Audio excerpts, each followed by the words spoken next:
Good afternoon. Good afternoon, everyone. I love it. You all are coming in. You are coming in, greeting everyone, because we know that is a staple at Lifeline Church. In all of our events, whatever events we have, we always have a time for greeting. So don't forget, as you're coming on here, and you are, make sure that you're greeting someone who you haven't seen today, which is probably the most of the people on here. But greet everyone, let everybody know how your day has been going so far. Let's see. I see some people. Let me greet some people on here. I see Anita Ware. She was on before the countdown even started. See, that's what I'm talking about. She's ready for some good groceries, okay?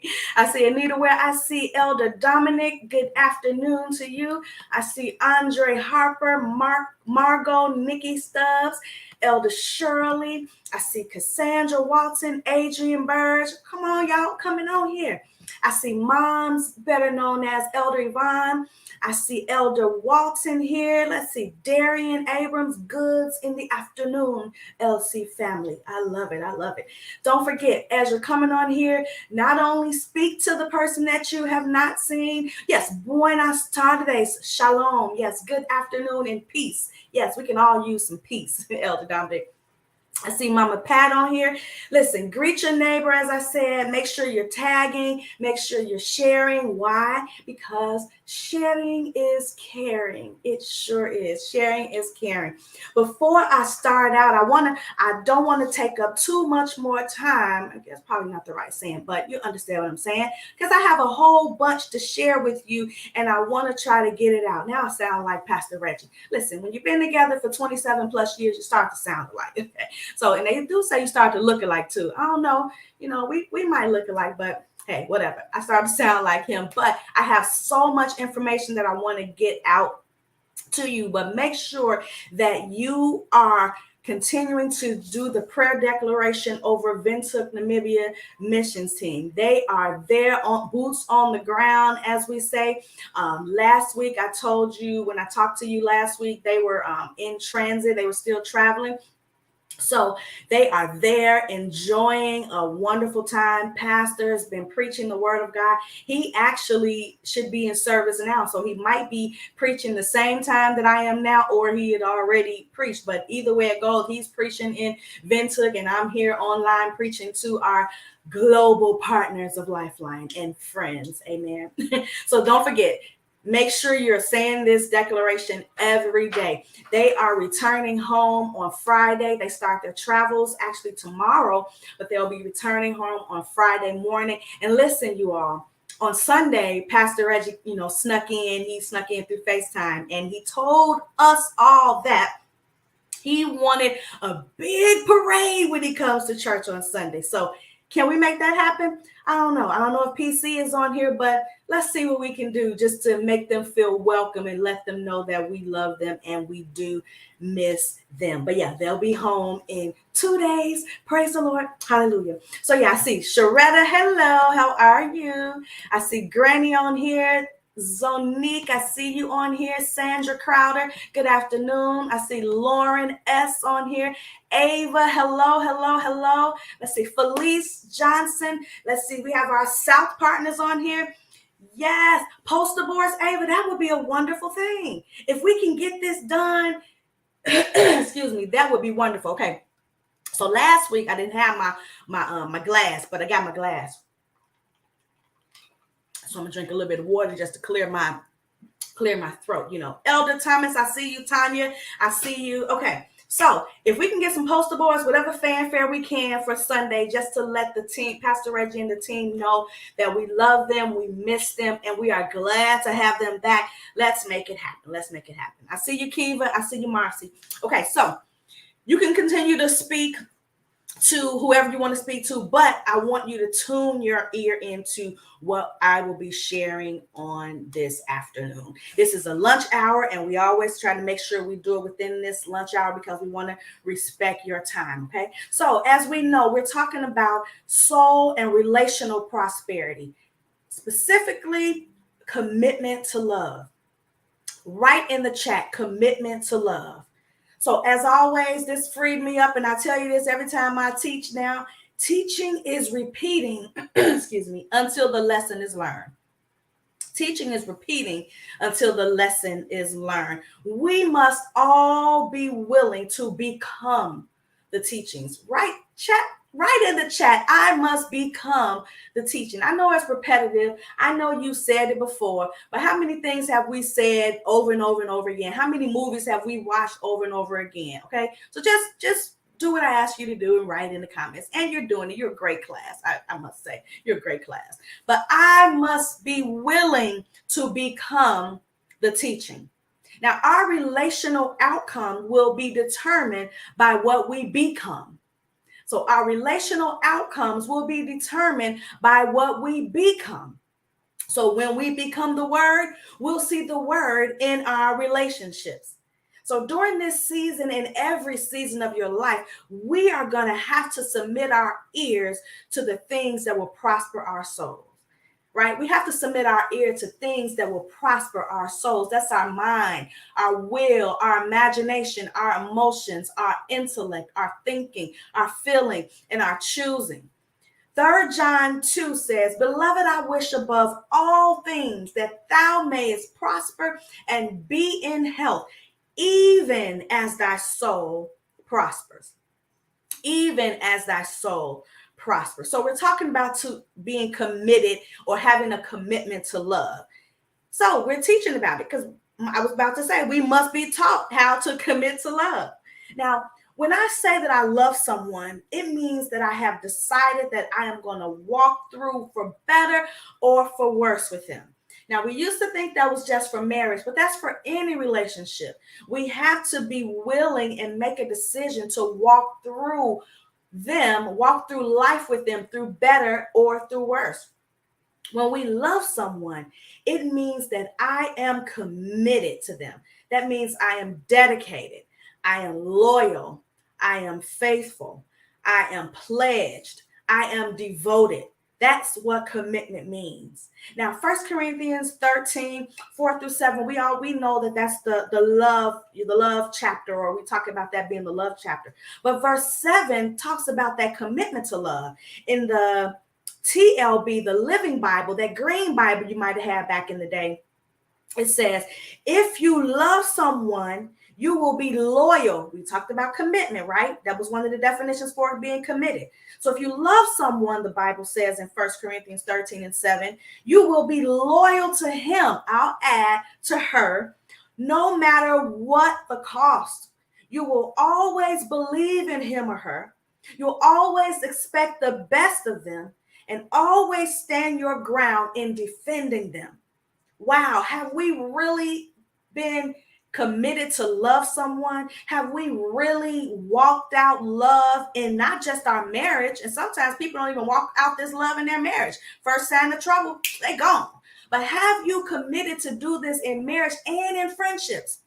And in the relationship with your mom, your dad, your sister, your brother, your cousin, your nephew, your niece, your aunt, your uncle, your friends, your cousins, your neighbors, your job, your boss, your co-workers. Have we made that commitment to walk this out, to walk this love out? That takes some thinking, right? When I looked at it, I had to think about it too. It was like, am I really willing to commit to do this, to walk out the love? I got the marriage piece, but my mom, my dad, I don't know. But that's what we are commanded to do. We have to love. Now, we talked about last week, one of the major things that prevents us from committing to love and even from prospering in our souls and having the healthy emotional connections to people is trauma. Remember, we talked about trauma last week. So I'll dive a little bit into that. Not really dive, but I want to go in the little shallow end. I won't go in the deep end of trauma because we went in the deep last week, but I'll go in the shallow end just to keep you or to get you to the point where I need you to be today. So as Pastor Reggie teaches us, trauma is the interruption of an intended flow, purpose, or natural intent. That's what trauma is. It's the interruption of an intended flow, purpose, or natural intent. Now, we are all products of some type of trauma. Yes, some type of trauma. But even with that, we know that Jeremiah 29:11 says, I know what I'm doing in the Message Bible. I got it all planned out, girl, boy. Plans to prosper you, plans to give you a future and a hope. So we already know that God has this plan for us to prosper us. But because of trauma, there was an interruption in that intended purpose, which causes us to live the way that we live now. Now, with trauma, when we go through very stressful, frightening, or distressing situations or events, we can experience trauma and be affected by these experiences. Now, as I said, some people might be saying, well, I haven't had trauma in my life. I've had, mother and father in my life. I haven't been sexually abused. I haven't had any trauma in my life. Well, I beg to differ with that because all trauma is unique. It's not always the big trauma, the sexual trauma or whatever. It's not always the daddy issues trauma. Sometimes it's subtle. It could be emotional abandonment. It could be emotional abuse or neglect. Trauma could be not feeling like you're being seen or heard. That could cause trauma in our lives. Being raped or molested, that causes trauma. Witnessing drama, dysfunction, violence, or even the trauma of others. If your parents fought all the time or argued all the time, that's a part of trauma. Physical abuse, verbal abuse, physical neglect, mental illness, divorce, adultery, substance abuse, having a relative who has been in jail or prison. Listen, yes, Cassandra, growing up in poverty or in the hood is trauma. And listen, I've experienced both poverty and the hood. So that's trauma. Being afraid of having shots, going to the doctor, going to the dentist, being afraid of doing those things, that causes trauma.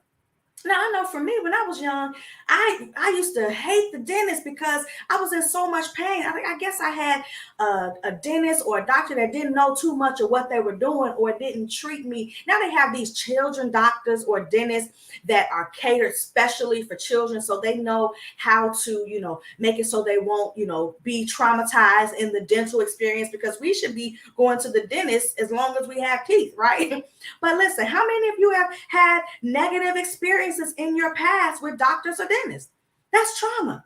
So as I said, sometimes these insensitive doctors, or maybe not insensitive, but they're ill-informed. They don't know how to treat the children, or they're cold or they're harsh. But because of bad experiences in our past, sometimes we carry that on to now. Some people are afraid of doctors. Some people are afraid of shots. Some people are afraid of dentists. Yeah. Elder Dominic, yes, falling behind in school and not graduating on time. That's a part of being traumatized. Trauma has a major part to play in our current relational poverty. I mentioned last week that trauma comes from our basic needs not being met in our early years. Now, I shared with you last week about Justin and about him crying all the time, and about how this teaching has caused me to take a step back and look at some things in my life, as we all should be doing. Why? Because we are becoming the teaching. We are becoming the teaching. I won't go into that, but if you want to go back and listen to last week, you'll know more about that. Trauma affects our souls. Hello, Chef Renard. How are you? Trauma affects our souls, which I mentioned last week. It wasn't in the born again process. Trauma wasn't, or our soul was not in the born again process. Our spirits were, but our souls weren't. Trauma breaks our hearts, and sometimes we decline healing. Trauma breaks the heart and sometimes causes us to decline healing. Trauma causes us to revert back to how we felt when an incident happened in the past. Again, I told you last week about my frightening experience with the police and them busting down my door, and how something, how when anything similar happens, when, somebody rings the bell unexplained, or and I'm not expecting them, they're unexpected. That sometimes caused me to go right back to where I was several years ago. Trauma will cause us to hide. Trauma causes our commitment, or hinders our commitment to love. It hinders our commitment to love and to demonstrate that love. Now, because we have experienced trauma in some form of our lives, The new relational connections that we try to make will sometimes have to pay the trust tax for what others did to us instead of us coming in with a clean slate. You know what the trust tax is, right? You don't trust somebody, maybe you don't trust that your current spouse will not leave you because the last one did. So you treat, you're on eggshells with the current spouse, or you treat him a certain way, or you do certain things because you think that he's going to do you like the last one did you. So that causes your current spouse to pay a trust tax. That's because of trauma. What happens with trauma? Trauma causes us to pretend and dysfunctionally function. That was a mouthful. Trauma will cause you to pretend and dysfunctionally function. Trauma expresses itself in unhealthy, damaging, and destructive ways. It expresses itself in unhealthy, damaging, and destructive ways. Trauma will even have us sabotaging the relationship with people that God sent into our lives. And I would say the ones he sent into our lives to help us heal from past trauma. Now, it'll have you second guessing yourself, saying, this can't be true. It's too good to be true because of what I have experienced in my past. That could be in your marriage, your friendships, on your job. Trauma will cause us to do that.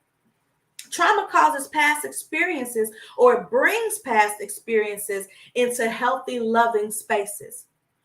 Elder Dominic, I love it. He says trauma suppresses and represses God's creativity and gifts in our lives. That is so, so true. It represses and suppresses God's creativity and gifts in our lives. We all know that God had a plan for our lives, or has a plan for our lives. And everything we need, he has already put inside us. But trauma will lock that up. As he said, it'll suppress and repress God's creativity and gifts in our lives. Karen Fletcher says trauma causes us to live in a wrong place mentally.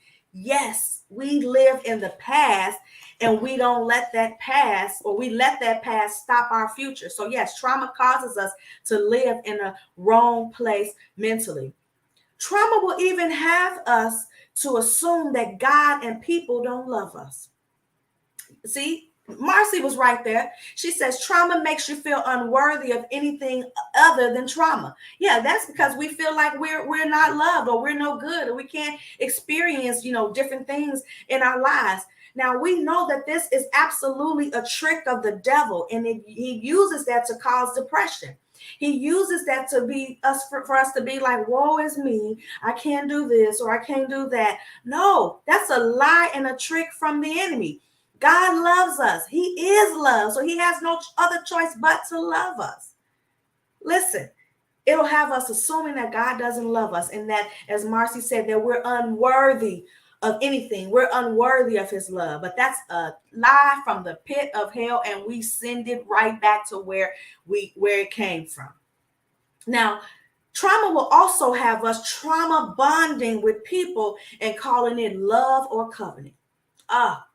Love or covenant. How many times have we had, we've been upset with some person, so we on here, me and you upset with such and so we gonna bond together, and we gonna become covenant or love, friends or whatever, because of what we're dealing with somebody else. That won't last. Everybody has to heal with trauma. Everybody has to do that. We cannot bond our trauma with somebody else. That's a negative bond. We need positive bond, and trauma will cause us to negatively bond with someone else. Now, what happens when one of you heals from that trauma? Will that relationship continue to work? Well, if it's based on the trauma and trauma bonding, when somebody gets healed, that relationship has nowhere else to go. So build your relationships on something of substance instead of trauma. Now, trauma will cause us to hide. I mentioned that, right, Tanya? Bonding with no resolving. Bonding with no resolving. Trauma will cause us to hide. It'll cause us to hide our feelings, our identity. It'll cause us to hide the real you, our unique you. It'll cause us to hide the fearfully and wonderfully made you. Why? Because of fear of rejection. Because trauma carries with it a strong spirit of rejection. So because we don't want to feel like we felt back then, we hide. We hide our who we are. We shirk back from who God has called us to be. We hide the unique you. We hide the fearfully and wonderfully made you. We become who someone else wants us to become instead of who God has already caused us to become because of trauma. We don't want to experience the rejection that we felt, so we'd rather hide who we are instead of experience that. But we can't do that. We have to know that trauma is the interruption of an intended flow, purpose, and natural intent of our lives. What has happened to you? What has happened to me? What has happened to us that causes us to hide and to not be who God has called us to be? Think about it. Think about something in your past that you've dealt with. I mentioned several things of trauma: physical, emotional, not feeling like you're being heard or feeling like you're being misused. That stuff has caused us to not be who God has called us to be. Now, trauma can trap us in our development and stop us from living our fullest lives. Those functional spaces and environments that we find ourselves in expose where our trauma and dysfunction hides. It does. It exposes where our trauma and dysfunction hides. Now, prayer is not enough. Prayer is not enough. Now, I know, hold up, wait a minute. Wait a minute. When I say prayer is not enough, I'm not talking about in the context of God's ability, because we know that he has done everything that he's going to do. And listen, he's it. He's all that and several bags of chips. I'm talking about prayer is not enough in the context of us being aware of ourselves. Right? I want to see what is this Ebony says. She says she's experienced individuals trauma bonding about an issue with her, which was false. One of them was healed, then their relationship, she said, they and their relationship feel, and they're now at odds. She says she prays that the healing comes. So yes, that's a testament to what I said. They trauma bonded about a situation from that they were mad over something with her that wasn't even true. One of them came to themselves. Pastor Twan talked about coming to yourselves on Sunday. One of them came to themselves, they got healed, and now their relationship is at odds. So yes, we pray for their healing, but that's what trauma bonding did for them. Good, Lorraine. She says trauma keeps you sick in all areas of life. That is so true, because it interrupts God's initial purpose and plan for our lives. So I said that prayer is not enough in the context of us being aware of ourselves. Exodus 3 says, the righteous cry out, and I've heard your affliction.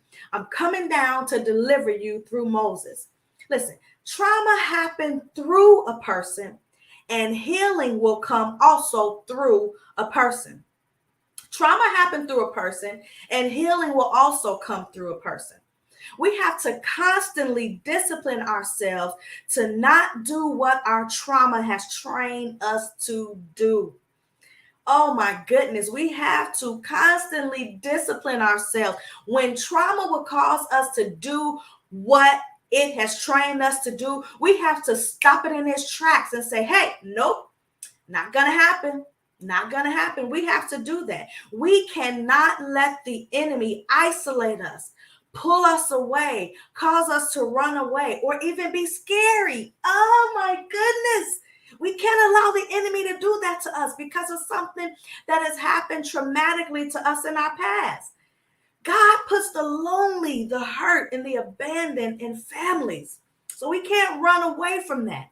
We can't run away because Father abandoned us. We can't run away from our husbands because we think they're going to be like Daddy. No, we cannot let our past trauma dictate to us how we live now in the current.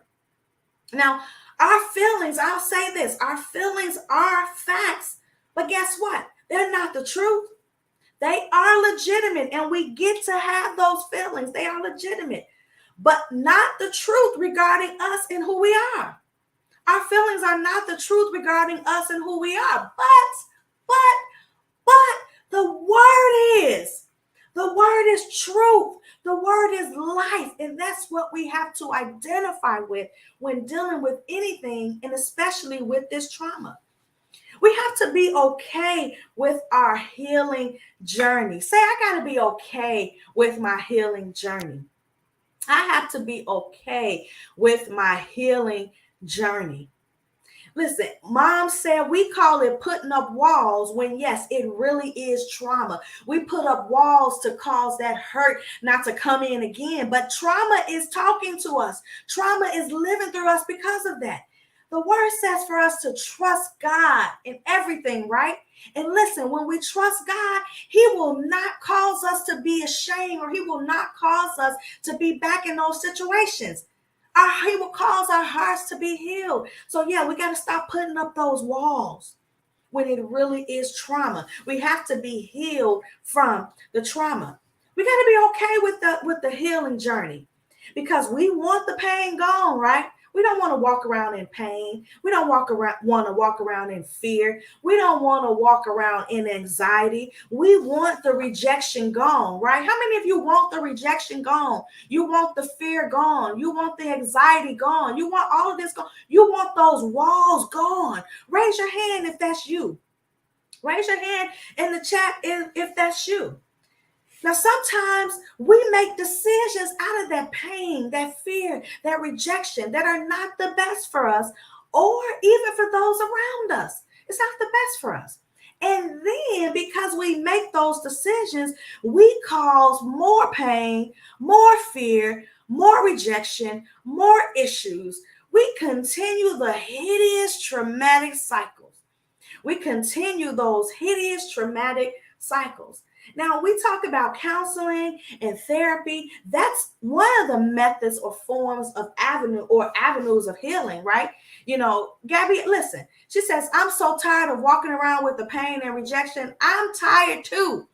I'm tired for you. I'm tired for me. I'm tired for us. Because that's too much of a load that we're carrying, when we can just cast all of our cares on the word. Why? Because He cares for us. Let's see, Lorraine says, I love it. You all are talking. We are incorporating this into the teaching because it's so good. It's so good. She says, some people don't want to heal from trauma. They don't want you well. They love seeing you down or being able to control you. And yes, that is true. And you know why it's true? Because they need a healing. They need to deal with it, heal from it, move on from it, and live. That's what they need. And when they get that, they'll want to see you heal. They'll want to see you whole. They'll want to see you prosperous in your soul, in your mind, your will, your imagination, your emotion, your intellect, your thinking, your feeling, and your choosing. Now, counseling and therapy is a good way, or it's one of the methods and forms that we can use on this avenue, on this road to healing. But who do we have on the inside of us, class? Who do we have on the inside of us? I'll wait. This is class. I'll wait. Who do we have on the inside of us? Who is that counselor that we have on the inside of us? Who do we have access to sit with Him for healing? Who? Come on, class. The Holy Spirit. I'm looking for another name that's above all names. That's part of it too. But I'm looking for the name of Jesus. Yes. Jesus, the Holy Spirit, God, they're all encompassing. One of the names for Jesus is Counselor.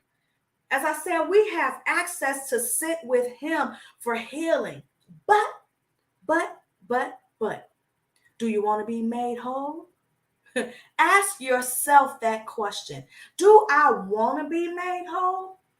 Gabby mentioned, she says she's tired of walking around, with that rejection or whatever it is she's walking around with. So she wants to be made whole. Do we really want to be made whole? Do we really want nothing missing? Nothing broken? Do we really want everything that God said about us to be experienced in our lives? Do we want to be whole? Do we want to be healed? Yes, Tanya, that's the question. Do I want to be made whole? Do I want to be made whole? Well, Jesus heals trauma. Jesus heals trauma. Healing and wholeness is possible, get this, only to the degree you're willing to participate. Only to the degree that you are willing to participate. Is anybody else experiencing me freezing or no volume? If not, Elder Shirley, go back in and come back out because you can get this word. I don't think I'm frozen or anything, but let me know.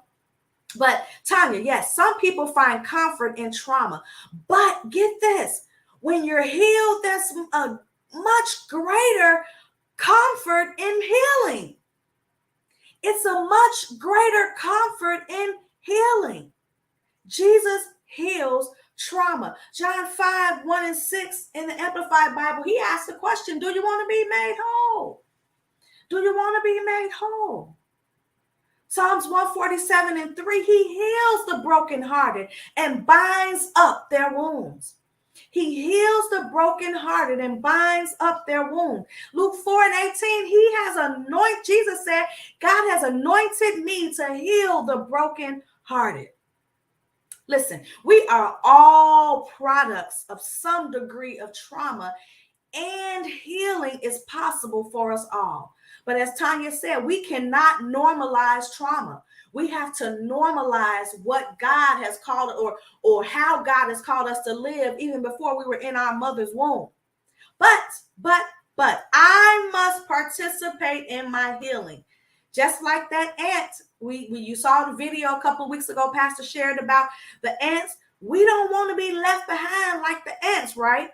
Because they didn't participate in their healing. They didn't flail around or open their eyes or do something that, these rescue ants knew that they were participating in the healing. No, we don't want to do that. So we're going to talk about 5 truths to know and understand how to participate in my healing. 5 truths to know and understand about how to participate in my healing. So Pastor Reggie got through a few of these. So we're going to tackle, hopefully I got, 28 minutes left and I got about 18 pages, no, not that many, but I got a few pages, but we're going to get through this today. Hopefully we will, but if not, we'll get through it sometime. But the first truth to know and understand about how to participate in my healing is 1, God is with you and he understands. Somebody type that in the feed. God is with you and he understands. God is with you and he understands. Hebrews 4 and 15 in the Message Bible says, now that we know what we have, Jesus, this great high priest with ready access to God, let's not let it slip through our fingers. We don't have a priest who is out of touch with our reality. He's been through weaknesses and testing, experienced it all but sin. So let's walk right up to him and get what he is so ready to give. Take the mercy, accept the help. Listen, God was there when we went through that divorce. Or when you went through that divorce. God was there when I went through the trauma of the police breaking in unannounced. He was there when you were raped, abused, mistreated, misused. He was there. God is with us. He is always with us, and he understands. He understands. So that's number 1. God is with you and he understands. The second truth to know and understand about how to participate in my healing is be honest about where you are. Be honest about where you are. Don't look at anybody else. Be honest about where you are. You are human. I am human. We are humans. We feel. We hurt, we stress, we fear, we have questions, etc., etc., etc. Now, I had to be honest about the fear of why I don't respond the right way when we have unexpected guests banging on or knocking or ringing our doorbell. I had to be honest about that fear. Now, A lot of what we're trying to label is simply our humanity. A lot of what we're trying to label, maybe it's this and maybe it's that, or it could be this, or it could be that. A lot of that is our humanity. It's simply our humanity. Get this. We cannot out spiritualize our humanity. We cannot out spiritualize our humanity. We can deal with it spiritually, yes, but we can't push it away like it's not there. Like I'm not human, I'm super, human. I'm not human. No, we have to deal with it, heal with it, or deal with it, heal from it, move on, and live. We have to do that. We have traits that are outside of the standard of God, and they must be addressed and they must be checked. They must be stopped at the door. They must be cut off from the root. These traits that are outside of the standard of God for our lives. Now, hiding our humanity keeps us in cycles of defeat. Hiding being a human keeps us in cycles of defeat. It keeps us in cycles of fear, torment, regret, and rejection. But when we are honest about ourselves and where we are and even what we've been through, sometimes those can be the most liberating moments that we can have. I said it. I'm human. This is what I dealt with. This is what I feel. I did it. I don't like it. I'm hurting. I'm confused. Listen, we can have David's heart cry. His heart cry in Psalm 61, 1 and 2 in the Amplified says, "Hear my cry, O God. Listen to my prayer.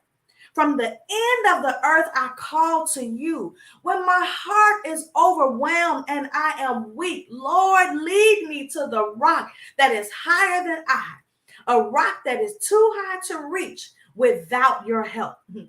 The Passion Translation says in Psalm 61, 1 and 2, somebody put that in the feed, Psalm 61, 1 and 2. The Passion says, "God, hear my prayer. Listen to my heart's cry. For no matter where I am, even when I'm far from home, I will cry out to you for a father's help. When I'm feeble and overwhelmed by life, guide me into your glory where I am safe and sheltered." Now, we know David was very familiar with hardship, right? But he brought his heart and his requests to God.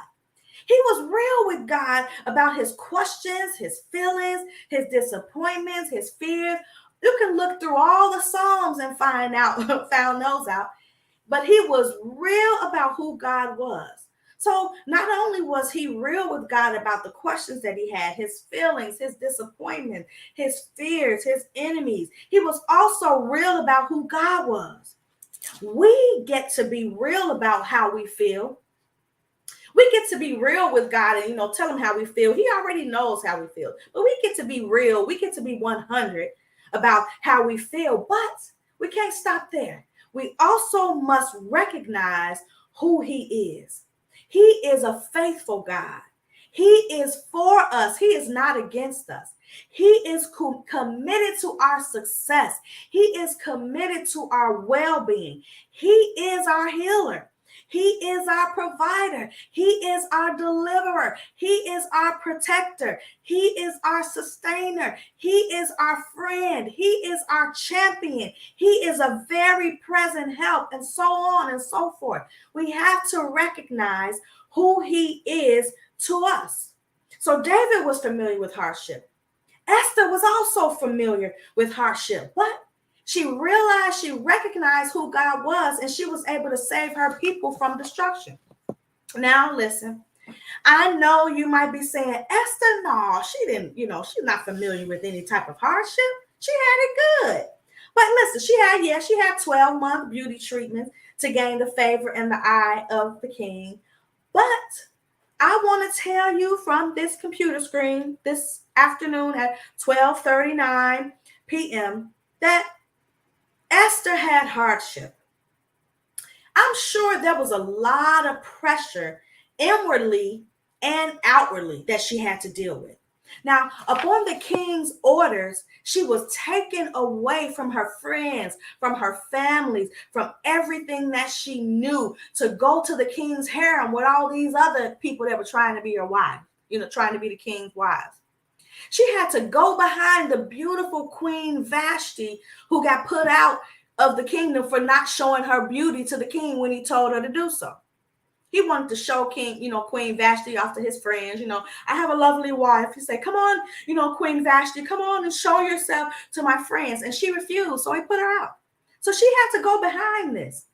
She had to pass the beauty test after those 12 months of treatments. Now, you might say, oh, I would love 12 months of treatments. You would love 12 months of poking and prodding. Do this, sit up straight, put the book on your head. You have to, you can't slouch. You got to stand up straight. She had to deal with 12 months of that. And I'm sure now that the other candidates for marriage, because the king, put an order out, go get all the beautiful people out of the kingdom, so I can try to, figure out who I want to be my wife. So all of these other ladies with Esther, they coming in trying to fit the bill, right?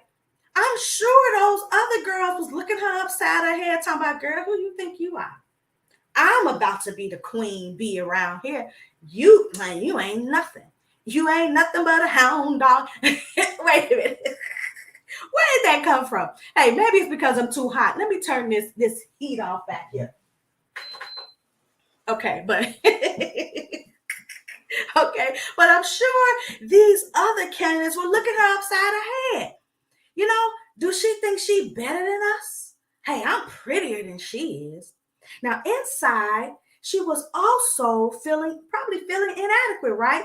Like she didn't belong. Now, she was a Jew, so she probably didn't belong because she had to hide who she was. She had to hide that she was a Jew. Now, there was a lot riding. Yeah, I got a whole heater on because it's cold in this basement, Cassandra, and this heat is hitting me right here. And I'm like, oh, I'm sweating. I don't like when my top lip sweat. That means I'm hot. So let me take a little refreshing drink. Whew, that cools me down just a little bit. But there was a lot riding on Esther, right? So she was familiar with this type of hardship. She had to be obedient and go through all of this, but she was able to save her people from destruction. Now, in this story of Esther, we get to recognize that we always have to do the right thing and use our influence and our abilities to help others, right? Oh, Lord, Marcy, she got heat trauma. That's funny, but listen, I'm dealing with it. How am I dealing with it? I'm about to drink another cold. I'm about to take another cold swig. That's how you deal with heat trauma, okay? See, I dealt with it. I healed from it because I'm not hot anymore. And I'm going to move on and live. I'm going to live in a little bit cooler place, Okay, so in this story of Esther, we also see how God can take that trauma, those life-altering experiences, and we still see our destiny. Nothing will be wasted. I love that phrase. Nothing will be. That's the cry and the not the commitment, but that's the mantra. I guess that's right. The mantra. Swig. Yeah, I took a swig. I had to heal and deal with that trauma, that heat trauma that Marcy talked about, Cassandra.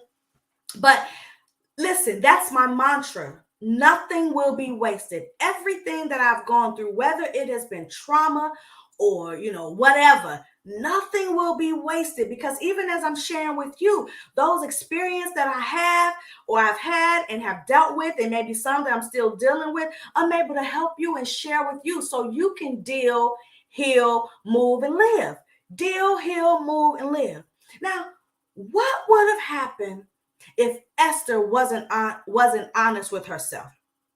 What would have happened if she succumbed to her fears and said, when the people tried to come and get her and, take her from her family, she was like, no, I'm not going. I want to stay. What would have happened had she succumbed to that? What would have happened had she not went through these traumatic experiences? I'll tell you, her and her people, the Jews, would have been annihilated.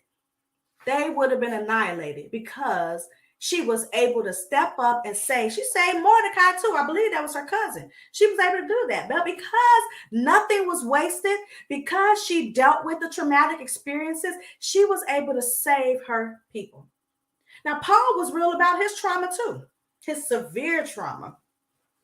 2 Corinthians 11, Paul says he was in prison, beaten, came close to death several times. He was shipwrecked, on the run, deprived of sleep. He was hungry. He was cold. He was in need of clothing. And on top of that, he had a spiritual burden of caring for the churches. 2 Corinthians 4, 7 to 12, Paul says he was pressed, perplexed, persecuted, and struck down, but he was not forsaken, cast down, or destroyed. Okay, Andre, I like that. When God heals us from our trauma, he gets the glory. Yeah, it's not about us. He gets the glory. Yes, Cassandra, nothing will be wasted and nothing is for naught. Yes. 2 Corinthians 4, 16 to 18 in the Amplified Bible, we're talking about Paul and his being real about his trauma. It says, therefore, we do not become discouraged, spiritless, disappointed, or afraid. Though our outer self is progressively wasting away, yet our inner self is being progressively renewed day by day.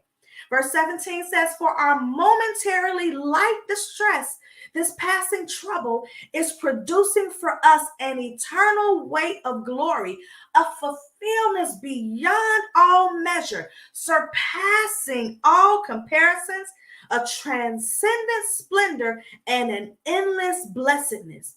Verse 18, so we look not at the things which are seen, but at the things which are unseen.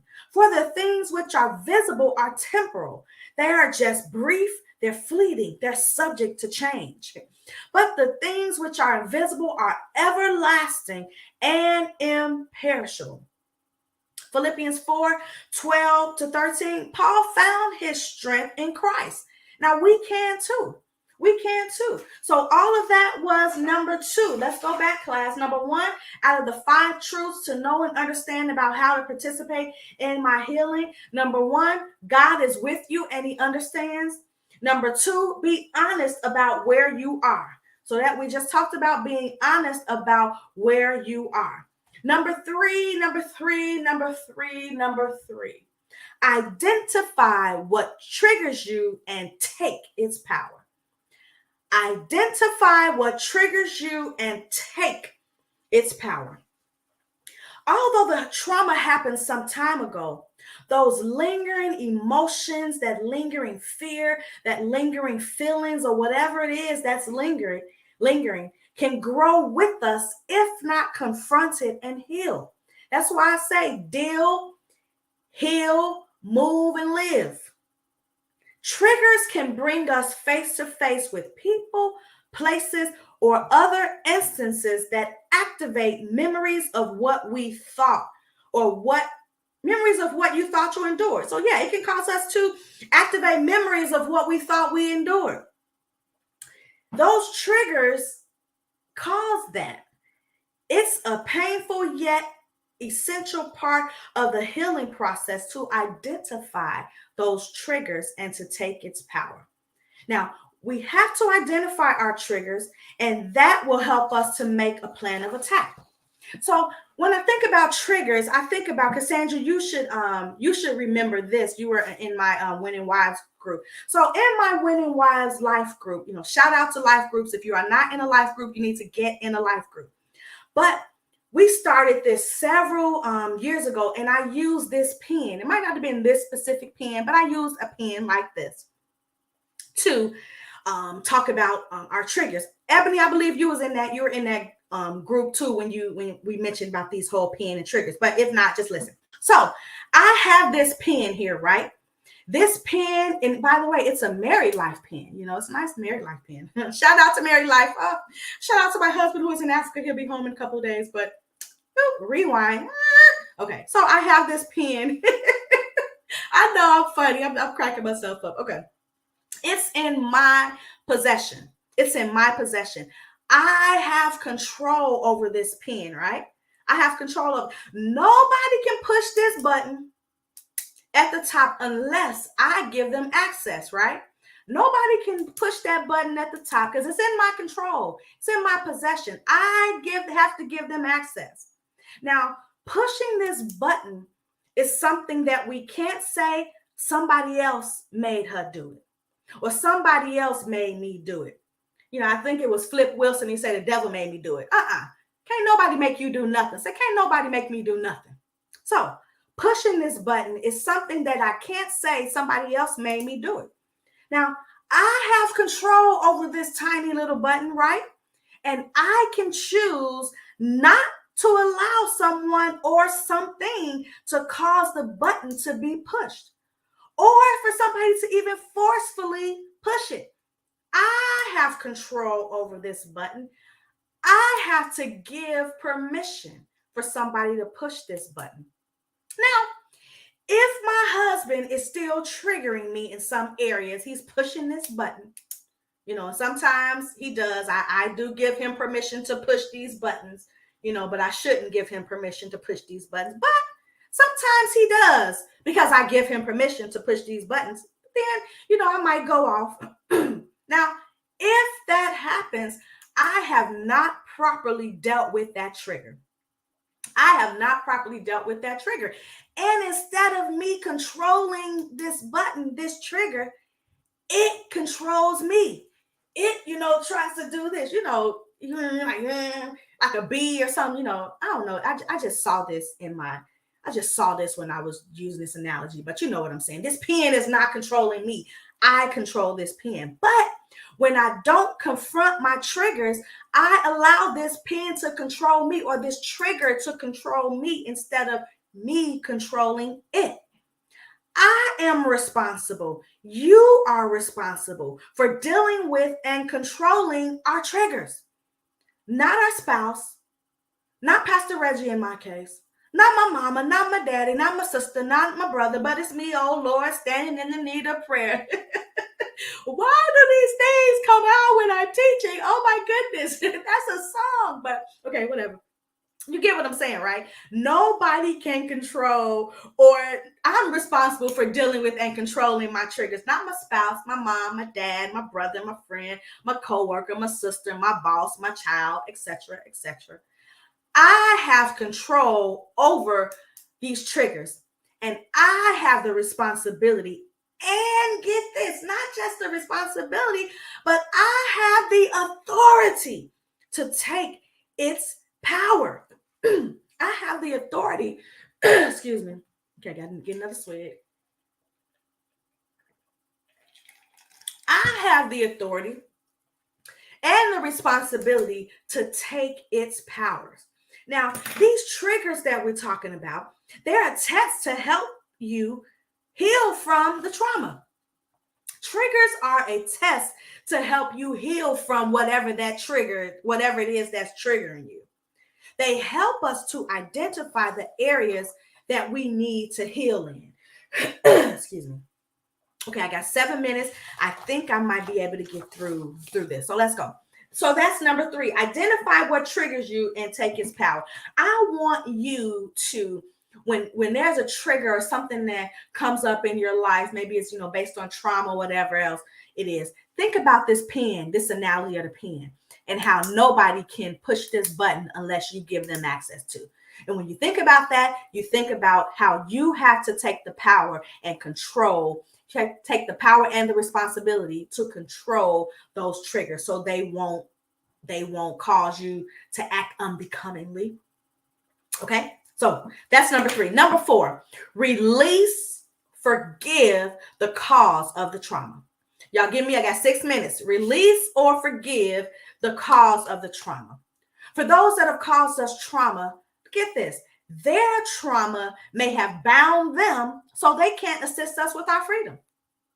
Their trauma may have bound them to cause us a traumatic experience, but they can't help us participate in our freedom, or they can't assist us with our free. So this is sometimes a difficult thing to do, but we have to do it. You or we may never get an apology. We may never understand why something happened, but it's our decision, it's our job to release or forgive the cause of trauma, the cause of probably the person who caused us trauma. It's our responsibility to do that. Trauma or forgiveness is for us. Say, forgiveness is for me. Forgiveness is for me. Unforgiveness is like drinking a glass of poison. So say this was poison. So unforgiveness is like me doing this and then passing out or dying.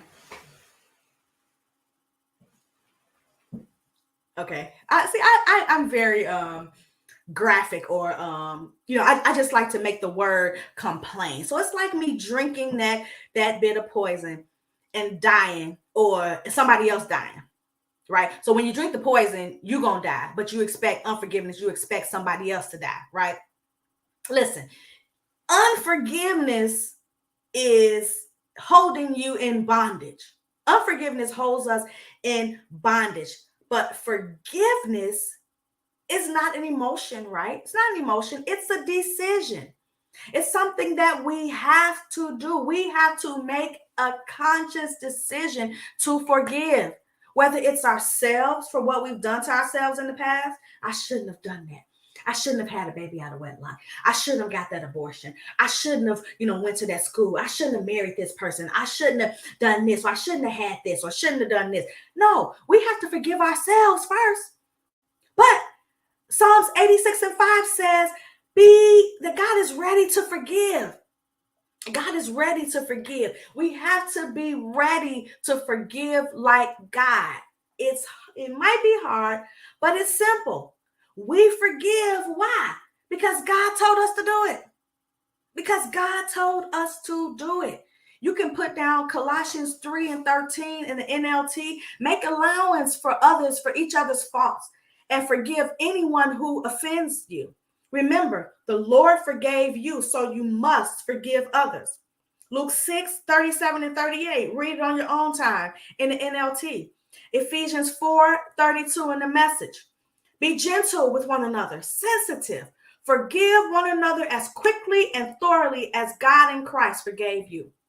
So remember, forgiveness or unforgiveness is like me drinking poison and expecting somebody else to die. But we know if you drink poison, we know you're not going to drink anything deadly. You try to drink, it's going, it's not going to touch you. We know the word says that, but you understand what I'm saying. If you're drinking poison, you susceptible to death. But unforgiveness is like me drinking it and expecting you to die, or the person that I'm holding unforgiveness in to die. That's not it. Forgiveness is something that can cause us not to hold on or not to be sick. Unforgiveness causes bitterness, and bitterness is the result of cancers and all these other diseases. That unforgiveness could lock up in our joints and cause us not to function properly. So say, I have to release and forgive the cause of the trauma. Whoever did it to me, I have to release and forgive them. Right? Number 5, the last one, get busy pursuing passion. Get busy pursuing passion. So we talked about 5 ways, of understanding. So 5 truths to know and understand about how to participate in my healing. Number 1, God is with you and understands. Number 2, be honest about where you are. Number 3, identify what triggers you and take its power. Number 4, release, forgive the cause of the trauma. And number 5, if you can give me like 4 more minutes, I got 2, but just give me a couple more minutes so I can finish this. Get busy pursuing passion. Get busy pursuing passion. Don't wait until you feel better to go after that thing. Go after it. Go after what it is that's in your heart. Because what's in your heart, God gives us the desires of our heart. He gives them to us and then causes us to go and work it out. Let whatever's in your heart occupy your time. What is your creative outlet? We're talking about this is a way to deal with or to know and understand and be healed, to participate in your healing of this trauma. What is your creative outlet? What's purpose for you? What is purpose for you? Now, if you don't know, be sure to sign up for Life Track. We're doing some revamping of that course. It's now totally online, but go through Life Track course because in that course, we help people find and fulfill their purpose in life. So, what is purpose for you? What is fulfilling for you? What brings you joy? What motivates you? What do you like to do? Do you like to write, exercise, listen to music? Now, I'll give you a few freebies. I got negative couple seconds, but I'm gonna give you a few freebies from the Life Track class. There are 10 key questions that'll help you uncover your passion. Number one, what is the deepest desire of your heart? What is the deepest desire of your heart? What stirs your passion? What stirs your passion? What flows naturally out of you? What flows naturally out of you? Where do you bring forth fruit or produce good results? Where do you bring forth fruit or produce good results? Y'all stick with me, stick with me. What career or ministry do you feel the peace of God about pursuing? What career or ministry do you feel the peace of God about pursuing? What thoughts, visions, or dreams are impossible to put out of your mind? You think about them constantly, those thoughts, visions, and dreams. Which one of those? What's impossible to put out of your mind? What can you give 100% of yourself to for the rest of your life? What can you give 100% of yourself to for the rest of your life? What will you do for free if need because you enjoy it that much? What will you do for free if need because you enjoy it that much? What do people want to gather around and help you to accomplish? What do people want to gather around and help you to accomplish? So that's the last one. Get busy pursuing passion. Again, the 5 truths to know and understand about how to participate in my healing is God is with you and understands. Be honest about where you are, number 2. Number 3, identify what triggers you and take its power. Number 4, release or forgive the cause of the trauma. And number 5, get busy pursuing your passion. So now that we have dived into that 6 little letter word called trauma, let's deal with it, heal from it, move on, and live. Deal with it, heal from it, move on, and live. Now, healing from trauma may be uncomfortable and it could be painful at times, but you are worth the journey. But I am worth the journey. But we are worth the journey. Be patient with yourself. Be patient with yourself. Deal, heal, move, and live. Deal, heal, move, and live. And remember, this is still our John 10:10, our Ephesians 3:20, and our ordained life. Now, hey, let's get to living. Let's get to living. So I have gotten everything that I needed to get out to you today. So if you have enjoyed the teaching, if you have learned something from the teaching, share it in the comments. Let me know. Let me know. So as I mentioned when we first started, Pastor Reggie and the team, they will be home from Africa on Friday. And as he said on Sunday, they are expecting a parade. So if we can shower them with love and let them know on Sunday that we missed them and we are happy to see them back, just make sure we do that. Ava mentioned, doing some posters, whatever it is you want to do, let's make them feel welcome when they come home. So don't log off before you have a chance to give, right? If this word has blessed you, and I know it has, there are several ways to give. So make sure you are giving. You are participating in God's plans to prosper you. Yes, Ebony, I know you miss your baby. I miss my babies too. My big one and my little one. I miss them. But make sure, don't log off before you give. Sow a seed if this message has blessed you. And not just sow a seed. Make sure you're taking the truths that we talked about today and you are dealing with the trauma. You're healing from the trauma. You're moving on from the trauma so you can live, right? So you can live. So I'm going to log off. Thank you so much. I'm going to log off now. I'm 4 minutes over time. I do apologize, but actually I'm not sorry because this message was, it's needed. It's much needed. But if you had to log off, because of lunch, come back on and listen to it. Just saturate yourself with it. But before you log off, don't forget to give. And also don't forget to watch these community updates that will be playing so you can stay informed with what's going on here at our Lifeline system of churches. All right. So I'll bid you good afternoon, and I will see you on Sunday with those posters and all of the other stuff. All right. I love you all, and I'll see you soon. Bye-bye. It's Father's Day, and happy Father's Day to all the fathers out there. In Lifeline, here's our community updates.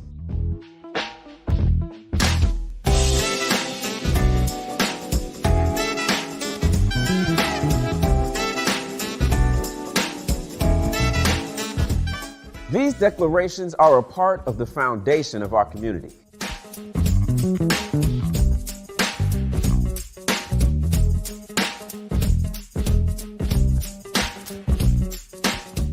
And the teachings and gatherings we have during the week helps shape us as the community we are today.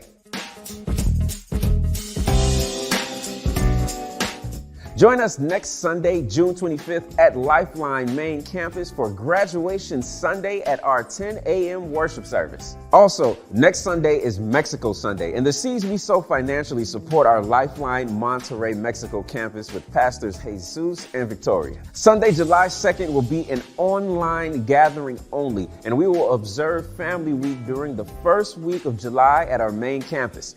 There will be no main campus activity during the week. July 30th at 10 a.m. is our Crave in Life Kids Youth Sunday. Hey, LC partners. Are you a creative person? Is your mind flowing with creative vision and ideas? Do you like to create, decorate, and build set design? If you said yes to one or all of these questions, then the Creative Culture team is for you.